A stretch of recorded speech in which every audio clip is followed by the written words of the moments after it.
Iran Israel യുദ്ധം, ഇതിൽ നിന്ന് ഇന്ത്യ പഠിക്കേണ്ട പാഠം എന്താണ്? ഇറാൻ ഇസ്രായേൽ യുദ്ധത്തിനകത്ത് ഒരുപാട് പാഠങ്ങൾ ഇന്ത്യ പഠിക്കാനുണ്ട്. അതിൽ ആദ്യത്തെ കാര്യം, ഇറാന് ഇസ്രായേലിൽ നിന്ന് 2000-ലധികം കിലോമീറ്റർ അകലെയാണ് നിലകൊള്ളുന്നത് ജിയോഗ്രഫിക്കലായിട്ട്. അപ്പോൾ ഇസ്രായേലിന് നേരിട്ട് ഇറാനിലേക്ക് പോകാൻ ഒക്കില്ല. അവരെ വളഞ്ഞു ചുറ്റിയൊക്കെ ഈ 2000 കിലോമീറ്റർ പോയി ആക്രമിക്കാൻ ഒക്കൂ. അവരാക്രമണത്തിന് സ്വീകരിച്ച സമീപനം അവരുടെ കയ്യിലുള്ള യുദ്ധവിമാനങ്ങളുടെ ബഹുഭൂരിപക്ഷം ഉപയോഗിച്ച് ഒറ്റ അറ്റാക്ക് നടത്തുകയായിരുന്നു. സാധാരണ ഇതിലൊരു രാജ്യം എടുക്കുന്ന റിസ്ക് അല്ലത്. അപ്പോൾ അവരവിടെ പോയിട്ട് ഒരു പ്രത്യാക്രമണത്തിന് ഇട കൊടുക്കാതെ തന്നെ ഇറാനെ തകർത്ത് കളഞ്ഞു. ഇറാനിൽ അവർ ലക്ഷ്യമാക്കിയത് ഇറാനിലെ ആണവ കേന്ദ്രങ്ങൾ മാത്രമേ അവർ ഫോക്കസ് ചെയ്തുള്ളൂ. ആണവ ശാസ്ത്രജ്ഞന്മാരെ അതവർ ഫോക്കസ് ചെയ്തിരുന്നതാണ്. അതിനൊരു കാരണമുള്ളത്, അടുത്ത സമയം വരെ ഒരു 4-5 വർഷങ്ങൾക്ക് ആയിരിക്കും ഏകദേശം ഈ യുറേനിയം എൻറിച്ച്മെൻറ്റ് അതിനകത്ത് 2% വരെ ഇറാൻ കൈവരിക്കാൻ കഴിഞ്ഞിരുന്നുള്ളൂ. പക്ഷേ കഴിഞ്ഞ കുറച്ച് കാലമായിട്ട് ഏതാണ്ട് 60% യുറേനിയം എൻറിച്ച്മെൻറ്റ്, സമ്പുഷ്ട യുറേനിയം ശേഖരിക്കാൻ ഇറാന് കഴിഞ്ഞിട്ടുണ്ട്, സാധിച്ചു. ഏത് സമയത്ത് വേണമെങ്കിലും ഒരു അണുബോംബ് ഉണ്ടാക്കാൻ അവർക്ക് കഴിയും. അപ്പോൾ അങ്ങനെ ഒരു ബോംബ് ഉണ്ടാക്കിയാൽ അവർ നേരത്തെ തന്നെ അവർക്കൊരു പ്രഖ്യാപിത ലക്ഷ്യമുണ്ട്, ഇസ്രായേലിനെ ഈ ഭൂമുഖത്ത് നിന്ന് തുടച്ചു മാറ്റും. അതവരുടെ പ്രഖ്യാപിത ലക്ഷ്യമാണ്. അവർ അണുബോംബ് ഉണ്ടാക്കുന്നത് ഇവിടെ ഇടാനോ, സൗദി അറേബ്യ ഇടാനോ, ഇന്ത്യയിൽ ഇടാനോ, പാകിസ്ഥാൻ ഒന്നുമല്ല. അവരുടെ ആ ബോംബിനൊറ്റ ലക്ഷ്യമേ ഉള്ളൂ, അത് ഇസ്രായേലാണ്. അപ്പോൾ ആ അപകടം മുന്നിൽ കണ്ടുകൊണ്ട് തന്നെ അവർ ലക്ഷ്യപ്രാപ്തിക്ക് തൊട്ടടുത്തെത്തുന്നതിന് മുമ്പ് വളരെ ആകസ്മികമായിട്ട് ഇസ്രായേൽ തിരിച്ചടിച്ചു. ഇത്രയും ദൂരം പറന്ന് ഒരു ഓപ്പറേഷൻ നടത്തിയത് ഇസ്രായേലിൻ്റെ ചരിത്രം പിന്നെ പുറകോട്ട് നോക്കിയാൽ എൻഡബേ ഓപ്പറേഷനാണ്. ഉഗാണ്ടയിലെ ഇസ്രായേലിൻ്റെ വിമാനം തടഞ്ഞു വെച്ചപ്പോൾ എത്രയോ 1000 കിലോമീറ്റർ പറന്നാണ് അവർ അവിടെ എത്തി അവരുടെ യാത്രക്കാരെ രക്ഷിച്ചത്. അപ്പോൾ വളരെ അതിസാഹസികന്മാരാണ് ഈ ജ്യൂസ്. അപ്പോൾ എന്നോട് ചോദിച്ച ചോദ്യം, ഈ ഇസ്രായേലും ഇറാനുമായിട്ട് തമ്മിൽ നടക്കുന്ന യുദ്ധത്തിൻ്റെ അടിസ്ഥാന കാരണം ഈ അണുബോംബാണ്, ആറ്റം ബോംബാണ് എന്ന് ഞാൻ പറഞ്ഞു. വർഷങ്ങൾക്ക് മുമ്പ് സുൽഫിക്കർ അലി ഭൂട്ടോ, അദ്ദേഹം പാകിസ്ഥാൻ്റെ പ്രധാനമന്ത്രിയായിരുന്ന കാലഘട്ടത്തിൽ അദ്ദേഹം പറഞ്ഞു, ഞങ്ങൾ ഉണ്ടാക്കുന്നത് ഇസ്ലാമിക് ബോംബാണ്. ഇസ്ലാമിക് ബോംബ്, പാകിസ്ഥാൻ ഉണ്ടാക്കുന്ന ആറ്റം ബോംബിന് അവരിട്ട പേര് ഇസ്ലാമിക് ബോംബാണ്. അത് പൊട്ടത്തില്ലയോ? അത് പൊട്ടും. ചില ലിമിറ്റഡ് ആയിട്ടുള്ള സ്ഥലങ്ങളിലെ പൊട്ടത്തുള്ളൂ. അല്ല, അവർ പൊട്ടും. കാഫറുകളുടെ തലയിലേ അവർ പൊട്ടിക്കത്തുള്ളൂ. അതാണ് എൻ്റെ പ്രശ്നം. ഇസ്ലാമിക് ബോംബ് കാഫറുകൾക്ക് എതിരായിട്ട് ഉപയോഗിക്കാനാണ്. ഇറാനെ സംബന്ധിച്ചുള്ള ഇറാൻ്റെ മുന്നിൽ കാഫർ ഇസ്രായേൽ തന്നെയാണ്, അല്ല വേറെ രാജ്യമല്ല. ഇറാൻ ഇന്ത്യയുമായിട്ട് നല്ല ബന്ധമാണ്. നമ്മൾ അവരുടെ അക്ഷരാർത്ഥത്തിൽ അർത്ഥത്തിൽ വേർഡ് ആൻഡ് സ്പിരിറ്റ് നമ്മൾ എടുക്കാമെങ്കിൽ നമ്മൾ പിന്നെ കാഫർ എന്ന് തന്നെ പറയാമെങ്കിലും ഇറാൻ ഇന്ത്യയുമായിട്ട് നല്ല ബന്ധമുള്ള രാജ്യമാണ്. ഇറാൻ പിന്നെ വ്യാപാര ബന്ധമുണ്ട്, സാംസ്കാരിക ബന്ധമുണ്ട്. ഇറാൻ ഇന്ത്യ ആദരിക്കുന്ന രാജ്യമാണ്. അവർ പാകിസ്ഥാനെ പോലെയല്ല. ഇറാനികൾക്ക് വലിയൊരു ചരിത്ര പാരമ്പര്യമുണ്ട്, പേർഷ്യൻ കൾച്ചറുണ്ട്. പാകിസ്ഥാൻ അതില്ല എന്നല്ല ഞാൻ പറഞ്ഞത്. പക്ഷേ മതമൗലികവാദമാണ് ഇറാനെ ഈ കുഴപ്പത്തിലെല്ലാം കൊണ്ട് എത്തിച്ചത്. ഞാൻ പറഞ്ഞു വന്നത്, അപ്പം ഇസ്ലാമിക് ബോംബ് പാകിസ്ഥാൻ ഉണ്ടാക്കുമെന്നും ഇസ്ലാം വിരുദ്ധ ശക്തികളെ അവർ നശിപ്പിക്കുമെന്ന് പറയുമ്പോൾ അതിനകത്ത് ഇന്ത്യ ഉണ്ടായിരുന്നു. സുൽഫിക്കർ അലി ഭൂട്ടോയുടെ ടാർഗറ്റിൽ ഇന്ത്യ ഉണ്ടായിരുന്നു. പക്ഷേ അലി ഖൊമൈനിയുടെ പിന്നെ ടാർഗറ്റിൽ ഇന്ത്യയില്ല. അത് ഇന്ത്യ ലക്ഷ്യമാക്കുന്നില്ല, അത് ഇസ്രായേലിനെ മാത്രമേ ലക്ഷ്യമാക്കുന്നു. അപ്പോൾ ഇസ്രായേൽ അവരുടെ സെൽഫ് ഡിഫെൻസിൻ്റെ ഭാഗമായിട്ടാണ് വളരെ ആകസ്മികമായി ഈ അറ്റാക്ക് നടത്തിയതിൻ്റെ കാരണം ഇതാണ്, സമ്പുഷ്ട യുറേനിയം ഡെവലപ്പ് ചെയ്ത് കഴിഞ്ഞു, ആണവായുധം ഉണ്ടാക്കുന്നതിൻ്റെ തൊട്ടടുത്ത് എത്തിക്കഴിഞ്ഞു. ആണവായുധം ഉണ്ടാക്കുന്നത് തടയണമെങ്കിൽ 2 കാര്യങ്ങളേ ഉള്ളൂ. ഒന്ന്, ശാസ്ത്രജ്ഞന്മാരെ കൊല്ലുക. മറ്റൊന്ന്, സാമ്പത്തികമായി ഇറാനെ തകർക്കുക. 3, ഇറാനിൽ ആഭ്യന്തര കലാപത്തിന് വഴിതെളിക്കുക. ഇത് വളരെ വ്യക്തമായ ലക്ഷ്യത്തോടുകൂടി തന്നെയാണ് ഇസ്രായേൽ ഈ അറ്റാക്ക് നടത്തിയിരിക്കുന്നത്. പക്ഷേ ഈ ശാസ്ത്രജ്ഞന്മാരെ കൊല്ലുക എന്ന് പറഞ്ഞു കഴിഞ്ഞാൽ ഒരാൾ പോയാൽ മറ്റൊരാൾ നാളെ വരില്ല എന്ന് പറയാൻ സാധിക്കും. അതുകൊണ്ട് മാത്രം പ്രശ്നങ്ങൾക്ക്, അല്ലെങ്കിൽ ഇസ്രായേൽ അഡ്രസ്സ് ചെയ്യുന്ന പ്രശ്നങ്ങൾക്കൊരു ശാശ്വത പരിഹാരമായി എന്നെങ്ങനെ പറയാൻ സാധിക്കും?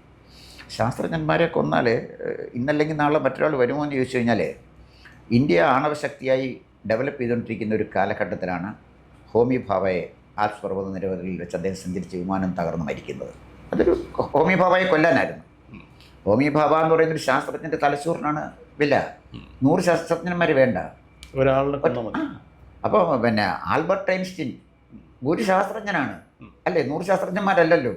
അതുപോലെ തന്നെ രണ്ടാമത് നമ്മുടെ ഒരു ശാസ്ത്രജ്ഞനെ, ആണവശാസ്ത്രജ്ഞനെ കൊന്നത് ഇദ്ദേഹത്തിനാണ്, വിക്രം സാരാഭായിയാണ്. വിക്രം സാരാഭായി കോവളത്ത് ഒരു ഹോട്ടലിൽ ഉറങ്ങിക്കിടന്നപ്പോഴേ ഉറക്കത്തിൽ മരിച്ചുപോയി. കൊല്ലുമായിരുന്നത്. വിക്രം സാരാഭായിയെ കൊന്നു, ഹോമി ഭാബായെ കൊന്നു. ഇതുകൊണ്ട് എന്താ സംഭവിച്ചത്? ഇന്ത്യ ഒരു ആണവ ശക്തിയായിട്ട് ഉയരാനുള്ള കാലം പിന്നെയും താമസിച്ചു. വരും, പക്ഷേ അതിന് താമസം എടുക്കുന്നതാണ് ഞാൻ ഈ പറഞ്ഞത്. ഇപ്പോൾ ഇറാനിൽ നടത്തിയിരിക്കുന്ന അവരുടെ പ്രമുഖരായ എല്ലാ ശാസ്ത്രജ്ഞന്മാരെയും കൊന്നു, അവരുടെ സൈനിക മേധാവികളെ കൊന്നു.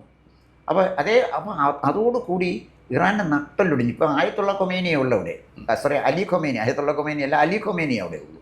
അപ്പോൾ അലി ഖൊമേനി തന്നെ അനുദിനം അൺപോപ്പുലർ ആയിക്കൊണ്ടിരിക്കുകയാണ്. ഇറാൻകാരായാലെ മടുത്ത് കളഞ്ഞു. കാരണം തിയോക്രസി, ഭീകരമായ തിയോക്രസി അവിടെ അയാളെ വല്ലാതെ അൺപോപ്പുലർ ആക്കിയിരിക്കും. ഉദാഹരണത്തിന് 99% മുസ്ലിങ്ങളുള്ള രാജ്യമാണ് ഇറാൻ. 47% മുസ്ലിം മതം വിട്ടു എന്നാണ് റിപ്പോർട്ട് കേൾക്കുന്നത്. 47%. കാരണം അവർ മടുത്തു. ഇതെവിടെയും ഉണ്ടാകും. ഈ മതത്തിൻ്റെ ക്ലച്ചസ് വരിഞ്ഞ് മുറുക്കുകയാണ്. അതിൻ്റെ കാര്യം എന്ന് വെച്ചാൽ പഹ്ലവി ഷായായിരുന്നല്ലോ ഭരിച്ചുകൊണ്ടിരുന്നത്. പഹ്ലവി ഷായുടെ ഒരു കാലഘട്ടത്തിൽ ലോകത്തിലെ ഏറ്റവും സമ്പൽ സമൃദ്ധമായ രാജ്യമായിരുന്നു ഇറാൻ. ഇറാൻ്റെ റോഡുകളിലൂടെ സഞ്ചരിക്കുമ്പോൾ ഇങ്ങനെ ആപ്പിളൊക്കെ ഇങ്ങനെ വിളഞ്ഞു കിടക്കുന്നവരായിരുന്നു. ലോകത്തിലെ ഏറ്റവും മനോഹരമായ റോഡ്. നല്ല സുന്ദരന്മാരും സുന്ദരിമാരുമാണ് ഈ ഇറാൻകാരെ കണ്ടാൽ. അപ്പം നല്ല സംസ്കൃത ചിത്തരുമാണ്. വളരെ ഉയർന്നൊരു സംസ്കാരമുള്ള നാടാണ് ഈ ഇറാൻ. ഏതാണ്ട് പിന്നെ GDP-യിൽ പാശ്ചാത്യ രാജ്യങ്ങളെ കവച്ച് വെച്ച് അമേരിക്കയുടെ അടുത്തേക്ക് ഇറാൻ എത്തുന്ന ഒരു കാലഘട്ടം ഉണ്ടായി. അന്ന് ഇറാനെ തകർക്കേണ്ട അമേരിക്കയുടെ ആവശ്യമായിരുന്നു. അമേരിക്ക അന്ന് അതിനെ ഉപയോഗിച്ച് ഷായുടെ ഭരണകൂടത്തെ തകർക്കാൻ അവർ ഉപയോഗിച്ച് BBC ആണ്. ഈ ബ്രിട്ടീഷ് ബ്രോഡ്കാസ്റ്റിംഗ് കോർപ്പറേഷനെ നിരന്തരമായിട്ട് ഷായ്ക്കെതിരെ വാർത്ത കൊടുത്തിട്ടുണ്ടായിരുന്നു. അവിടെ കലാപം, ഇവിടെ കലാപം. ഷായുടെ ഒരു ചെറിയൊരു ഏകാധിപത്യ ഭരണമായിരുന്നു, രാജാവായിരുന്നല്ലോ. അപ്പോൾ ഒരു ഏകാധിപത്യം ഉണ്ടല്ലോ. അവസാനം ഇവരെ ആ ഭരണകൂടത്തിനെ അട്ടിമറിച്ചിട്ട് ആയത്തുള്ള ഖൊമേനിയെ കൊണ്ടുവന്നത് BBC ആണ്. ഈ BBC ഇതുപോലെ തന്നെ ഇന്ത്യയിൽ പണിഞ്ഞുകൊണ്ടിരിക്കുകയായിരുന്നു. ഇന്ത്യയിൽ ഏത് വില കൊടുത്തും നരേന്ദ്രമോദിയെ ഒന്ന് താഴെ ഇറക്കാനായിട്ട് BBC-യും നമ്മുടെ രാഹുൽജിയും കൂടെ ആവുന്ന ശ്രമിച്ചുകൊണ്ടിരിക്കുകയായിരുന്നല്ലോ. BBC ആർക്കും തൊടത്തില്ല. BBC ആരെയും തൊടാൻ പേടിയാണ്. കാരണം മാധ്യമങ്ങൾ ഇന്ത്യക്കെതിരാകും. BBC അവിടെ ചെന്ന് അവൻ്റെ ആഫീസും റെഡി ചെയ്ത് കെട്ടിക്കെടുത്തോട് പോടാവില്ല ഇതിൻ്റെ പാട്ടിലെന്ന് പറഞ്ഞു. നരേന്ദ്രമോദി പത്രക്കാരനെ കണ്ടുകൊണ്ടാണ് നിൽക്കുന്നു. അമേരിക്കയിലെ പത്രങ്ങളൊക്കെ മോദിക്കെതിരായിട്ട് എഴുതി. BBC കുറേ കാലം മോദിക്കെതിരായിട്ട് പറഞ്ഞു. മോദി ബഹുഭൂരിപക്ഷത്തിൽ ജനപിന്തുണയായിട്ട് ഇപ്പോഴും ഇവിടെ നിൽക്കുന്നു, നാളെയും നിൽക്കും. അപ്പം ഞാൻ പറഞ്ഞു വന്നതിൻ്റെ കാര്യം, ഈ പാശ്ചാത്യ മാധ്യമങ്ങൾക്ക് അവരുടെ ഒരു ഒരു ഒരു ഒരു ഹിഡൻ അജണ്ടയുണ്ട്. അവരൊരാളെ ടാർഗറ്റ് ചെയ്ത് കഴിഞ്ഞാൽ എന്ത് മാർഗം ഉപയോഗിച്ച് അയാളെ നശിപ്പിക്കും. അതിനൊരു എത്തിക്സും അവർക്കില്ല. അപ്പോൾ ഇന്ത്യയിലും ആ മാധ്യമം ഉണ്ടല്ലോ. ഇപ്പോൾ ഉദാഹരണത്തിന് ഇന്നത്തെ മാതൃഭൂമി പത്രം ഞാൻ വായിച്ചു. സൈപ്രസിൻ്റെ പരമോന്നത ബഹുമതി നരേന്ദ്രമോദിക്ക് കിട്ടി. അതിൻ്റെ ഒരു ഫോട്ടോ മാത്രം. ഫ്രണ്ട് പേജിൽ വേറെ രണ്ട് വാർത്തയാണ്. പക്ഷെ മനോരമ കുറച്ച് മാന്യത കാണിച്ചു. അവരാ വാർത്തയും അതിൻ്റെ ഡീറ്റെയിൽസും കൊടുത്തു. എന്ന് പറഞ്ഞാൽ ഈ ശ്രേയാംസ് കുമാറിനെ കുറിച്ച് തോന്നുമ്പോൾ എനിക്ക് സഹതാപം. ഇയാൾ ഇന്ന് മാതൃഭൂമി അടച്ച് പൊളിക്കാൻ വന്നൊരുത്തനാണെന്ന് തോന്നുന്നു. വേണമല്ല, ആരെങ്കിലും ഒരു നമ്മുടെ ഈ പറയുമല്ലോ എന്താ പറയുന്നത്, ഈ തൊഴുത്തിൽ കിഴുമാട് പറക്കുക എന്ന് പറയും ഞങ്ങളുടെ നാട്ടിൽ. തൊഴുത്തിൽ നല്ല പശുക്കൾ നിന്ന തൊഴുത്തിൽ ഈ കൊമ്പ് വളഞ്ഞും വരും. വളഞ്ഞു വരുന്നുണ്ട്, പിന്നെ ആ തൊഴുത്തിൽ പശു കാണത്തില്ല. അങ്ങനെ തൊഴുത്തിൽ പിറന്ന ഒരു കിഴുമാടാണെന്ന് തോന്നുന്നത് ഈ ശ്രേയാംസ് കുമാർ. എന്തായാലും ശരി, ഒരു ഇന്ത്യൻ പ്രധാനമന്ത്രി കിട്ടിയൊരു അംഗീകാരം, അത് രാജ്യത്തിന് കിട്ടിയ അംഗീകാരമല്ലേ. ഈ മാതൃഭൂമി ഇരുന്ന മഞ്ഞപ്പത്രമാണ്. പിന്നെ പണ്ട് സുകുമാർ അഴീക്കോടിൻ്റെ വാചകം കടമെടുത്ത് പറഞ്ഞാൽ മാധ്യമം പിന്നെ അധപ്പതിച്ചാൽ മഞ്ഞപ്പത്രമാകാം, മഞ്ഞപ്പത്രം അധപ്പതിച്ചാൽ മാതൃഭൂമിയാകുമെന്ന് ശ്രേയാംസ് കുമാർ തെളിയിക്കുകയാണ്. ഞാൻ മോഡിയെ പ്രധാനമന്ത്രി എന്നുള്ള നിലയിൽ ഞാൻ ബഹുമാനിക്കുന്നില്ല. ഇന്ത്യൻ പ്രധാനമന്ത്രിക്ക് കിട്ടിയ ഒരു അംഗീകാരം 8-ാം പേജിൽ ചരമക്കോളത്തിൻ്റെ അടുത്ത് കൊടുക്കേണ്ട ഒരു വാർത്തയാണ്. എന്ത് പത്രാത്തി വരാം. ഞാൻ പറഞ്ഞു വന്നത് ഞാൻ സാന്ദർഭികമായിട്ട് ഞാൻ പറഞ്ഞതേ ഉള്ളൂ. മനസ്സിലായി. ഇനി വീണ്ടും നമ്മൾ യുദ്ധമുഖത്തേക്ക് വന്നു കഴിഞ്ഞാൽ ഇപ്പോൾ അയൺ ഡോം എന്ന് പറയുന്ന ലോകപ്രസിദ്ധമായ ഇസ്രായേലിൻ്റെ മിസൈൽ പ്രതിരോധ സംവിധാനങ്ങൾ, ഇതിനെ അടിമുടി പാളിച്ചു പറ്റുന്ന കാഴ്ചകൾ നമ്മൾ കഴിഞ്ഞ കുറച്ച് ദിവസങ്ങളായിട്ട് കാണുന്നുണ്ട്. കുറച്ച് നാൾ പിന്നിലേക്ക് സഞ്ചരിച്ച് കഴിഞ്ഞാൽ നമ്മൾ ഇവിടെ നമ്മുടെ നാട്ടിൽ നമ്മുടെ നിലനിൽപ്പിന് വേണ്ടിയിട്ട് ഓപ്പറേഷൻ സിന്ദൂർ എന്ന് പറഞ്ഞിട്ട് നമ്മൾ ഒരു ഓപ്പറേഷൻ പ്ലാൻ ചെയ്തിരുന്നു. അതിലാണെങ്കിൽ നമ്മുടെ പ്രതിരോധ സംവിധാനങ്ങളെല്ലാം വളരെ മികവുറ്റ രീതിയിൽ പ്രവർത്തിക്കുന്നത് നമ്മൾ കണ്ടു. ശരിക്കും ഇസ്രായേലിനെ കവച്ചു വയ്ക്കുന്ന ഒരു സാങ്കേതികത്വത്തിലേക്ക് ഇന്ത്യ മാറുകയാണോ? ഇവിടെ ഒരു കമ്പാരിസൻ്റെ സ്പേസ് ഉണ്ടോ? തീർച്ചയായിട്ടും ഉണ്ട്. ഇസ്രായേലിൻ്റെ അയൺ ഡോം തകരാൻ ഒരു കാരണം, ഈ ഇറാൻ കരുതി വെച്ചിരുന്ന സകല മിസൈലുകൾ ഒന്നിച്ചു പോയി അവിടേക്ക് വന്നു. അതിന് പരിമിതികളുണ്ടായിരുന്നു, ഇസ്രായേലിന് പരിമിതികളുണ്ടായിരുന്നു. 2, വളരെ ആകസ്മികമായിട്ട് ഈ ഹമാസ് ഇസ്രായേലിൽ കടന്നുകൂടിയതിന് ഈ അയൺ ഡോം തടസ്സമല്ല. അത് മുകളിൽ ആകാശത്തൂടെ അല്ലല്ലോ വന്നത്, ഗ്രൗണ്ടിലൂടെയാണ് വന്നത്. ഇപ്പം ഒരു അറ്റാക്കിനെ, പ്രത്യേകിച്ച് ഹമാസ്, ഹിസ്ബുള്ള, താലിബാൻ, ഇവരൊക്കെ ഈ അറ്റാക്കിന് സ്വീകരിക്കുന്ന സമീപനങ്ങൾ വളരെ സിമ്പിളാണ്, ശാസ്ത്രീയവുമാണ്. ഇപ്പോൾ ടിൻ ടവർ അവർ തകർത്തു. അമേരിക്ക ഭയങ്കര പ്രതിരോധ സംവിധാനമുള്ള രാജ്യമല്ലേ. 3-4 വിമാനം കൈ കിട്ടിയപ്പോഴത്തേക്ക് വിമാനം ബോംബായിട്ട് മാറി. ടിൻ ടവർ താഴെ പോയില്ലേ എന്തായാലും. അമേരിക്കയുടെ ആത്മാഭിമാനത്തിൻ്റെ ഏറ്റവും വലിയൊരു കനത്ത അടിയായിരുന്നല്ലോ. അപ്പോൾ ഞാൻ പറഞ്ഞു, അവർ സ്വീകരിക്കുന്ന ടെക്നോളജി വളരെ സിമ്പിൾ ടെക്നോളജിയാണ്. അത് ആർക്കെതിരെ പ്രയോഗിക്കുമെന്ന് നമുക്ക് അറിയാൻ പറ്റില്ല. ഓപ്പറേഷൻ സിന്ദൂറിന് നമ്മൾ 10-15 ദിവസത്തെ തയ്യാറെടുപ്പ് നടന്നു. ആ തയ്യാറെടുപ്പിൽ നമ്മൾ തിരിച്ചടിച്ചപ്പോൾ ഒരു പാകിസ്ഥാനി പോലും കൊല്ലപ്പെടരുത് എന്ന് ആത്മാർത്ഥമായിട്ട് ആഗ്രഹിച്ചുകൊണ്ടാണ് ചെയ്തത്. ഇസ്രായേൽ ഇറാന് ചെയ്തതിന് മറ്റൊരു പതിപ്പാണ് ഇന്ത്യ പാകിസ്ഥാന് ചെയ്തത്. അത് കിനാര ഹിൽസിലുള്ള അവരുടെ ആണവ കേന്ദ്രം ആക്രമിച്ചു.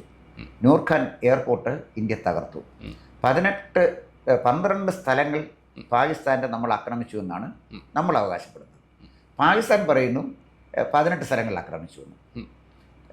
രാഹുൽ ഗാന്ധി പറയുന്നു ഒരു സ്ഥലവും ആക്രമിച്ചിട്ടില്ല, ആർക്കും ഒന്നും സംഭവിച്ചിട്ടില്ല, ഇന്ത്യക്ക് കുറേ യുദ്ധവിമാനം നഷ്ടപ്പെട്ടുള്ളൂ. അത്ര നല്ല രാജ്യസ്നേഹമുള്ളൊരു മനുഷ്യനാണ് അദ്ദേഹം പറയുന്നത്. അപ്പം ഞാൻ പറഞ്ഞു വന്നത്, ഇവിടെ ഈ 2 ആക്രമണം, അതായത് ഇസ്രായേൽ അവരുടെ നിലനിൽപ്പിന് വേണ്ടി യുദ്ധം ചെയ്യുമ്പോൾ ഇന്ത്യയുടെ അവിഭാജ്യ ഭാഗമായ കാശ്മീർ സംരക്ഷിക്കാനാണ് യുദ്ധം ചെയ്യുന്നത്. ഇന്ത്യയുടെ നിലനിൽപ്പിനെ പാകിസ്ഥാനൊന്നും ചെയ്യാനില്ല. പക്ഷേ കാശ്മീർ പാകിസ്ഥാൻ്റെ ഭാഗമാക്കി മാറ്റും എന്നുള്ളത് പാകിസ്ഥാൻ സൈന്യത്തിന് സ്വപ്നമാണ്. കാരണം യുദ്ധം അവരുടെ വരുമാന മാർഗ്ഗമാണ്. യുദ്ധം ഉണ്ടെങ്കിലേ പട്ടാള ജനറൽമാർക്ക് ജീവിക്കാനൊക്കത്തുള്ളൂ. തോറ്റു തുന്നമ്പാടിയോനെ ഫീൽഡ് മാർഷൽ പദവി കൊടുത്തില്ലയോ ആദരിച്ചത്? തോറ്റു തുന്നമ്പാടിയോന് ഫീൽഡ് മാർഷൽ പദവി കൊടുത്തല്ലോ.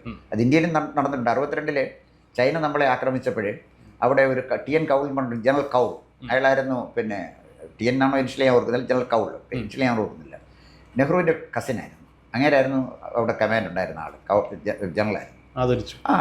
ആദരിച്ചല്ല, ചൈനക്കാരൻ്റെ ഇവിടെ ആക്രമിച്ചപ്പോൾ അയാൾ അപ്പോഴേ സ്ഥലം വിട്ടു. അയാൾ വയറിന് സുഖമില്ല കൊണ്ട് ആശുപത്രിയിൽ പോയി കിടന്നു.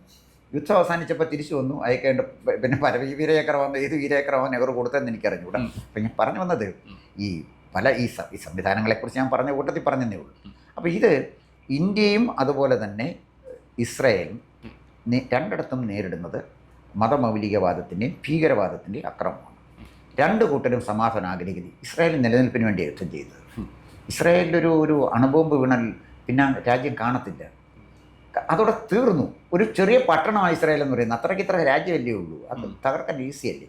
അപ്പം അവരെ സംബന്ധിച്ചിടത്തോളം അവരുടെ നിലനിൽപ്പിൻ്റെ പ്രശ്നമാണ്. ഇന്ത്യയെ സംബന്ധിച്ചിടത്തോളം നമ്മുടെ കാശ്മീർ സംരക്ഷിക്കേണ്ട പ്രശ്നമാണ്. അതുകൊണ്ട് 2 രാജ്യങ്ങളും നേരിടേണ്ടി വരുന്നത് മതമൗലികവാദത്തെയും ഭീകരതയുമാണ്. മനസ്സിലായി. ഏതായാലും നിലവിലെ സാഹചര്യങ്ങൾ വിലയിരുത്തി കഴിഞ്ഞാൽ ഈ താങ്കൾ നേരത്തെ പറഞ്ഞതുപോലെ ഇസ്ലാമിക് ബോംബ് ഇനി തൽക്കാലത്തേക്ക് കുറച്ച് നാളത്തേക്കെങ്കിലും പൊട്ടില്ല എന്ന് നമുക്ക് അനുമാനിക്കാം. അത് പറഞ്ഞ് അവസാനിപ്പിക്കാം. ഇസ്ലാമിക് ബോംബ് സുൽഫിക്കർ അലി ഭുട്ടോയുടെ ഒരു സങ്കല്പമായിരുന്നു. അവർ ബോംബിൻ്റെയൊക്കെ പൂർണ്ണമായി വന്നിരുന്ന 1-2 ബോംബുകൾ അവർ തയ്യാറാക്കി വെക്കുകയും ചെയ്തു. പക്ഷേ ഇന്ത്യയിൽ ഒരു ബോംബ് കൊണ്ട് ഇന്ത്യയെ തകർക്കാനൊക്കത്തില്ല. ഏതെങ്കിലും ഒരു ചെറിയ പട്ടണം, ഹിരോഷിമയോ നാഗസാക്കിയോ പോലൊക്കെയുള്ള ചില പ്രഹരങ്ങൾ ഏൽപ്പിക്കാനേ കഴിയുള്ളൂ. പക്ഷേ അതോടുകൂടി പാകിസ്ഥാൻ്റെ അന്ത്യമായിരിക്കും. പിന്നെ ആ രാജ്യം ഭൂമുഖത്ത് കാണത്തില്ല.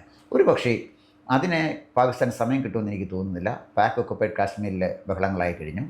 ബലൂചിസ്ഥാൻ ഏതാണ്ട് വേർപെട്ട് കഴിഞ്ഞിരിക്കുന്നു. പാകിസ്ഥാന് ഛിന്ന ഭിന്നമായി പോവും വിത്തിൻ 5 years.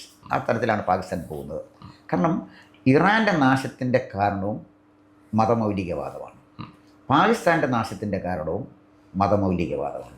താങ്കൾ ഈ പറയുന്നത് പാകിസ്ഥാൻ്റെ കാര്യമാണ്. ഞാൻ ചോദിച്ചത് കൃത്യമായി ഇസ്രായേൽ യുദ്ധത്തിൻ്റെ പശ്ചാത്തലത്തിൽ ഇന്ത്യക്കെതിരെ പാകിസ്ഥാൻ പണിതതുപോലെ ഒരു ഇസ്ലാമിക് ബോംബ് ഇറാൻ പണിതുകൊണ്ടിരിക്കുകയായിരുന്നു.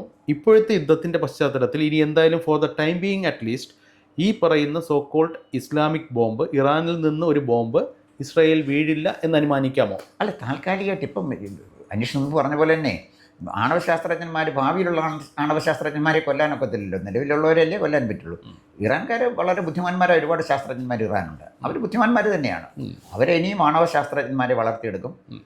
അണുബോംബുമായിട്ട് മുന്നോട്ട് പോവുകയും ചെയ്യും. പക്ഷേ അണുബോംബുമായിട്ട് മുന്നോട്ട് പോകണമെങ്കിൽ ആ രാജ്യത്ത് ഒന്നാമത്തെ കാര്യം സാമ്പത്തിക വളർച്ച വേണം, ഒരു പൊളിറ്റിക്കൽ സ്റ്റെബിലിറ്റി വേണം. പിന്നെ ഈ പറഞ്ഞ പോലെ ഈ സാമൂഹ്യ സുരക്ഷിതത്വം വേണം. ഇസ്രായേലിന് ഇത് ഇറാൻ ഇതും ഒന്നുമില്ല. കാരണം ഇറാനിലെ സ്ത്രീകൾ ഹിജാബ് ധരിച്ചില്ല കൊണ്ടൊരു, അത് പ്രോപ്പറായിട്ട് ധരിച്ചില്ല കൊണ്ടൊരു സ്ത്രീയെ കൊന്നുകളെ നമ്മൾ വായിച്ചു. പിന്നെ ഇറാൻ റവല്യൂഷണറി ഗാർഡ് കോർപ്സ് എന്ന് പറഞ്ഞൊരു വിഭാഗമുണ്ട്. അവരാണ് അയത്തുള്ള അലി ഖൊമൈനിയുടെ നേരിട്ടുള്ള നിയന്ത്രണത്തിലാണ് ഈ ഇറാൻ റവല്യൂഷണറി ഈ കോർപ്സ് ഗാർഡ് ഉള്ളത്. അപ്പോൾ അവർ അവരുടെ ഇഷ്ടമനുസരിച്ചാണ് പ്രവർത്തിക്കുന്നത്. അവരെ കയറഴിച്ചു വിട്ടിരിക്കുകയാണ്. ഇതൊക്കെ സമൂഹത്തിൽ അസ്വസ്ഥത ഉണ്ടാക്കുന്നുണ്ട്. അപ്പോൾ പരിഷ്കൃതരും സംസ്കൃതചിത്തരുമായ ഇറാൻ ജനതയുടെ മുകളിൽ അടിച്ചേൽപ്പിച്ചിരിക്കുന്ന ഒരു തിയോക്രസിയാണ് ഇപ്പോൾ ഇറാനുള്ളത്. ആ തിയോക്രസിക്ക് ഇനി അധികകാലം ഇല്ല, അത് അട്ടിമറിക്കപ്പെടും. അലി ഖൊമൈനിയുടെ നാളുകളും എണ്ണപ്പെട്ടു. അലി ഖൊമൈനിയെ കൊല്ലുമെന്ന് ഞാൻ വിചാരിക്കുന്നില്ല. പക്ഷേ ലേറ്റസ്റ്റ് റിപ്പോർട്ട് കിട്ടിയത് അലി ഖൊമൈനിയെ കൊല്ലാൻ ഇസ്രായേൽ തീരുമാനിച്ചപ്പോൾ അമേരിക്കയാണ് തടഞ്ഞത്. കാരണം അലി ഖൊമൈനി കൊല്ലപ്പെട്ടാൽ പിന്നെ അവിടെ വരുന്ന അനാർക്കി ആയിരിക്കും. ആ അനാർക്കിയിൽ പിന്നെ വളർന്നു വരുന്നത് ടെററിസമായിരിക്കും. അതുകൊണ്ട് അലി ഖൊമൈനി അവിടെ ഇരിക്കട്ടെ എന്നുള്ളതാണ്. പക്ഷേ അലി ഖൊമൈനി അവിടെ ഇരിക്കും, ഇസ്രായേൽ ജീവിക്കുകയും ചെയ്യും. അതായിരിക്കും സംഭവിക്കാൻ പോകുന്നത്. നല്ലത് സംഭവിക്കട്ടെ എന്ന് നമുക്ക് പ്രത്യാശിക്കാം. നന്ദി. കൂടുതൽ വാർത്തകളും വിശേഷങ്ങളും നേരിട്ട് ലഭിക്കാൻ ജനങ്ങളിൽ നിന്ന് ജനങ്ങളിലേക്ക് ജനഭൂമി ന്യൂസ് സബ്സ്ക്രൈബ് ചെയ്യൂ. ബെൽ ബട്ടൺ അമർത്താനും മറക്കരുത്.